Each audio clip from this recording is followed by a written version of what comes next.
Hi hello ನಮಸ್ಕಾರ ಎಲ್ಲರೂ ಹೇಗಿದ್ದೀರಾ? ಐ ಹೋಪ್ ಎಲ್ಲರೂ ಚೆನ್ನಾಗಿದ್ದೀರಾ ಅಂತ ಅನ್ಕೋತಾ ಇದ್ದೀನಿ. ಇನ್ನು ಯಾರೆಲ್ಲ ನಮ್ಮ ಚಾನಲ್ನ ಸಬ್ಸ್ಕ್ರೈಬ್ ಮಾಡ್ಕೊಂಡಿಲ್ಲ ಈಗಲೇ ಸಬ್ಸ್ಕ್ರೈಬ್ ಮಾಡ್ಕೊಳ್ಳಿ. ಇವತ್ತು ತುಂಬ ಸುಲಭ ಎಲ್ಲರ ಮನೆಯಲ್ಲೂ ಮಾಡುವಂಥ ಚಿತ್ರಾನ್ನ ಹೇಗೆ ಮಾಡೋದು ಅಂತ ತೋರಿಸ್ತಾ ಇದ್ದೀನಿ. ಬನ್ನಿ ಹೇಗೆ ಮಾಡೋದು ಅಂತ ನೋಡೋಣ. ಹುಳಿ ಬಿಟ್ಟಿರೋ ಚಿತ್ರಾನ್ನ. ಒಣಗಿದ ಮೆಣಸಿನಕಾಯಿ 8ರಿಂದ 9 ತಗೊಂಡಿದ್ದೀನಿ. 1 ಇಡೀ ಕೊತ್ತಂಬರಿ ಸಣ್ಣದಾಗಿ ಹೆಚ್ಚಿಟ್ಕೊಂಡಿದ್ದೀನಿ. 3ರಿಂದ 4 ಈರುಳ್ಳಿನ ಮಧ್ಯೆ ಸೀಳಿ ತಪ್ಪಾಗಿ ಹೆಚ್ಚಿಟ್ಕೊಂಡಿದ್ದೀನಿ. ಈ ಕಡೆ ಒಂದು ಬಾಣಲಿಗೆ ಎಣ್ಣೆ ಹಾಕೋತಾ ಇದ್ದೀನಿ. ಎಣ್ಣೆ ಕಾಯಬೇಕು ಫ್ರೆಂಡ್ಸ್. ಸೊ ಎಣ್ಣೆ ಕಾದಿದೆ. ಈಗ ಸಾಸಿವೆ ಆ್ಯಡ್ ಮಾಡ್ಕೊಂಡಿದ್ದೀನಿ. ಸಾಸಿವೆ ಚಟಪಟ ಅಂತ ಅನ್ಬೇಕು. ಈಗ ಇದಕ್ಕೆ ಕಡಲೆಬೇಳೆ ಹಾಕೋತಾ ಇದ್ದೀನಿ. 1 ಇಡೀ ಉದ್ದಿನಬೇಳೆ ಕೂಡ ಹಾಕೊಂಡಿದ್ದೀನಿ.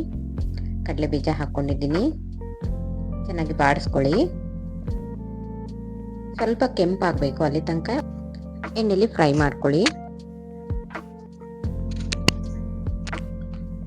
ಈಗ ಇದಕ್ಕೆ ಒಣಗಿದ ಮೆಣಸಿನಕಾಯಿ ಆ್ಯಡ್ ಮಾಡ್ಕೊಂಡಿದ್ದೀನಿ. ಇದು ಕೂಡ ಸ್ವಲ್ಪ ಫ್ರೈ ಆಗಬೇಕು. ಈರುಳ್ಳಿ ಹಾಕೊಂಡಿದ್ದೀನಿ. ಈರುಳ್ಳಿ ಸ್ವಲ್ಪ ಸಾಫ್ಟ್ ಆಗಬೇಕು.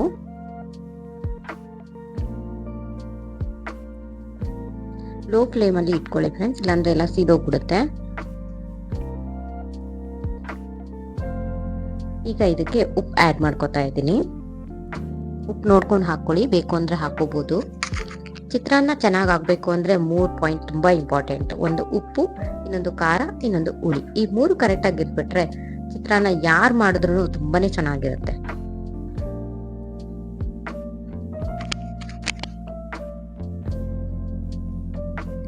ಇನ್ನು ಯಾರೆಲ್ಲ ನಮ್ಮ ಚಾನಲ್ನ ಸಬ್ಸ್ಕ್ರೈಬ್ ಮಾಡ್ಕೊಂಡಿಲ್ಲ ಈಗಲೇ ಸಬ್ಸ್ಕ್ರೈಬ್ ಮಾಡ್ಕೊಳ್ಳಿ. ಫೇಸ್ಬುಕ್ಕಲ್ಲಿ ನೋಡ್ತಾ ಇರೋರು ಚಾನಲ್ನ ಫಾಲೋ ಮಾಡಿ.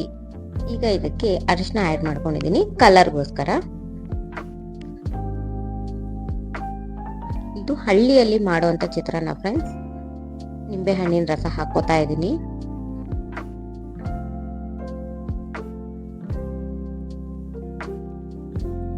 ಕಾಯಿ ತುರಿ.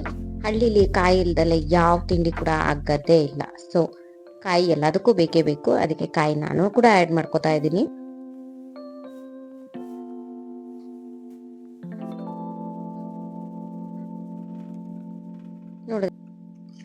ನೋಡಿದ್ರಲ್ಲ ಯಾವ ತರ ಬೇಯ್ತಾ ಇದೆ. ಇದು ಪೂರ್ತಿ ಹುಣಸೆ ಹಣ್ಣಿನ ರಸ ಏನಿದೆ ಅದು ಈರುಳ್ಳಿಗೆ ಸಂಪೂರ್ಣವಾಗಿ ಹಿಡಿಯೋ ತನಕ ಸ್ವಲ್ಪ ಬೇಯಿಸ್ಕೋಬೇಕು.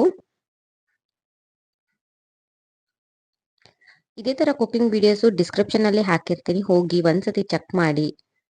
ಲೈಕ್ ಮಾಡಿ, ಶೇರ್ ಮಾಡಿ, ಇಷ್ಟ ಆದ್ರೆ ಕಮೆಂಟ್ ಮಾಡಿ. ಲಾಸ್ಟ್ ಅಲ್ಲಿ ಕೊತ್ತಂಬರಿ ಹಾಕಿ ಒಂದ್ಸತಿ ತಿರುಗ್ಕೊಬಿಟ್ರೆ ಹಳ್ಳಿ ಶೈಲಿಯ ಚಿತ್ರಾನ್ನದ ಗೊಜ್ಜು ರೆಡಿ. ತುಂಬ ಸಿಂಪಲ್ಲು, ತುಂಬ ಈಸಿ ಆ್ಯಂಡ್ ತುಂಬ ಟೇಸ್ಟಿ. ಟ್ರೈ ಮಾಡಿ, ಹೇಗಿತ್ತು ಅಂತ ಕಮೆಂಟ್ ಮಾಡಿ. ಆದಷ್ಟು ಮನೇಲೇ ಅಡುಗೆ ಮಾಡಿ, ಔಟ್ಸೈಡ್ ಫುಡ್ನ ಅವಾಯ್ಡ್ ಮಾಡಿ. ಬೆಂಗಳೂರಲ್ಲಿರೋರಂತೂ ಬ್ಯುಸಿ ಶೆಡ್ಯೂಲು, ಏನೂ ಮಾಡೋಕ್ಕಾಗಲ್ಲ. ಆದರೂ ಒನ್ ಟೈಮ್ ಆದರೂ ಮನೇಲಿ ಮಾಡೋದಕ್ಕೆ ಟ್ರೈ ಮಾಡಿ. ಸೊ ನೋಡಿದ್ರಲ್ಲ, ತುಂಬ ಟೇಸ್ಟಿಯಾದ ಚಿತ್ರಾನ್ನ ಗೊಜ್ಜು ಯಾವ ರೀತಿ ರೆಡಿ ಆಗೋಯ್ತು ಅಂತ. ಇದು ಈ ಥರ ಹಳ್ಳಿಯಲ್ಲಿ ತುಂಬಾನೇ ಜಾಸ್ತಿ ಮಾಡ್ತಾರೆ ಈ ಥರ ಚಿತ್ರಾನ್ನ ಗೊಜ್ಜನ್ನ. ಬೆಂಗಳೂರಲ್ಲಿ ಸ್ವಲ್ಪ ಕಮ್ಮಿ, ಯಾಕಂದರೆ ಆಯಿಲ್ ಜಾಸ್ತಿ ಹಾಕಿ ಅವರು ಅರಿಶಿನ ಕೂಡ ಜಾಸ್ತಿ ಹಾಕಿ ಮಾಡ್ತಾರೆ. ಹಳ್ಳಿಲಿ ಆ ಥರ ಅಲ್ಲ, ಆಯಿಲು ಎಲ್ಲ ಕಮ್ಮಿನೇ ಯೂಸ್ ಮಾಡೋದು. ಸೊ ನಾವು ಹಳ್ಳಿಯಲ್ಲಿರೋದ್ರಿಂದ ನಾವು ಕೂಡ ಆಯಿಲ್ನ ಕಮ್ಮಿ ಬಳಸ್ತೀವಿ, ಸ್ಪೈಸಸ್ ಕೂಡ ಕಮ್ಮಿ ಬಳಸ್ತೀವಿ.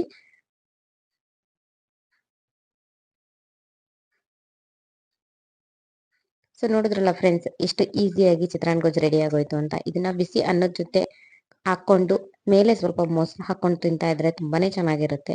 ನೀವು ಟ್ರೈ ಮಾಡಿ, ಹೇಗಿತ್ತು ಅಂತ ಕಮೆಂಟ್ ಮಾಡಿ.